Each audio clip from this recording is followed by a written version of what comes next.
श्री राधे। नमस्कार दोस्तों, आप सभी का हमारे YouTube चैनल में स्वागत है। मैं विजेंद्र आज आपके लिए एक और नई कथा लेके आया हूँ। आज की कथा है श्री राधा रानी की। राधाष्टमी आ रही है, उसी को लेके एक बड़ी प्यारी सी कथा सुनने पढ़ने को मिली, मैं आपके सामने लेके आया। भगवान की, भक्तों की, संतों की सभी कथा, सभी कहानियाँ बड़ी ही प्यारी होती हैं, लेकिन अगर भाव आ जाए, उस भाव में हम डूब जाएं, सुनकर, पढ़कर, गाकर, कैसे भी, तो हमें वो चीज़ें दिखने लगती हैं, हम उन्हें अपने करीब पाते हैं। ऐसी ही कथा मैं आपके लिए लेके आया हूँ। एक बार एक संत थे, राधा रानी को अपनी बहू मानते। वो संत श्री कृष्ण को, कन्हैया को अपना छोटा भाई कहते थे और खुद को अपना बड़ा भाई मानते। इस नाते से राधा रानी को बहू मानते। और वो संत सुक्रताल से चल के बरसाना की ओर जा रहे थे दर्शन करने के लिए। बरसाना की सीढ़ी पर चढ़ने लगे, लेकिन महल से पहले अटारी पे जाके बैठ गए। शिष्यों ने कहा, अरे संत जी, हमें दर्शन करने चलना है और आप तो यहाँ अटारी पर बैठ गए। आप चलिए महल में, किशोरी जी के दर्शन कर लीजिए। वो बोले, नहीं नहीं, किशोरी जी को तो मैं बहू कहता हूँ, मैं तो जेठ हूँ, मैं यहाँ द्वार पर ही ठीक हूँ। अच्छा नहीं लगता जेठ का बहू के सामने जाना, तुम जाओ और जाकर के दर्शन करके आओ। शिष्यों को बड़ा अजीब लगा, अरे इतनी दूर हम चलकर आए और इन संत को पता नहीं गुरुजी को क्या हो गया, मना कर रहे हैं, कमाल करते हैं। खैर, जो हुआ सो हुआ। वो गुरुदेव को छोड़कर दर्शन करने के लिए चले गए। इधर गुरुदेव बरसाने को निहारने लगे। ऊपर से काफ़ी अच्छा, काफ़ी प्यारा, काफ़ी सुंदर दिखता है बरसाना, क्यों न दिखे, राधा रानी का धाम जो है।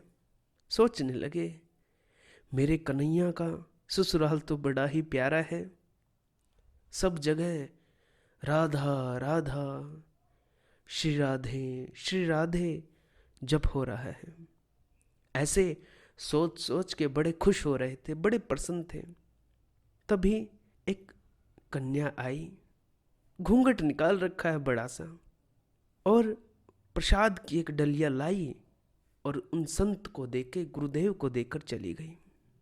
उधर शिष्यों ने किशोरी जी का दर्शन किया है, खूब आनंद मिला, हृदय गदगद हुआ। और दर्शन करने के बाद लौटे हैं। संत कहने लगे कि आपने तो बहुत सारा प्रसाद भेज दिया मुझे। शिष्य कहने लगे, अरे गुरुदेव, हमने तो कोई प्रसाद नहीं भेजा आपको। संत बोले, ये देखो प्रसाद की डलिया। शिष्यों ने देखा, अरे यही प्रसाद तो मंदिर में हमें मिला है, यही प्रसाद तो हमने पाया है। शिष्यों ने कहा, गुरुदेव सच बताओ, कौन आपको यह प्रसाद दे के गया? संत ने कहा कि बेटा, मैं झूठ क्यों बोलूँगा, लेकिन एक कन्या आई और वो मुझे प्रसाद दे के गई है। अब तो शिष्यों ने कहा, अच्छा गुरुदेव, वो कन्या कैसी थी? संत ने कहा, भैया मुख तो मैंने देखा नहीं, उन्होंने तो घूंघट किया हुआ था, लेकिन उन्होंने गुलाबी घाघरा चोली और उस पर पीले रंग की किनारी लगी हुई थी।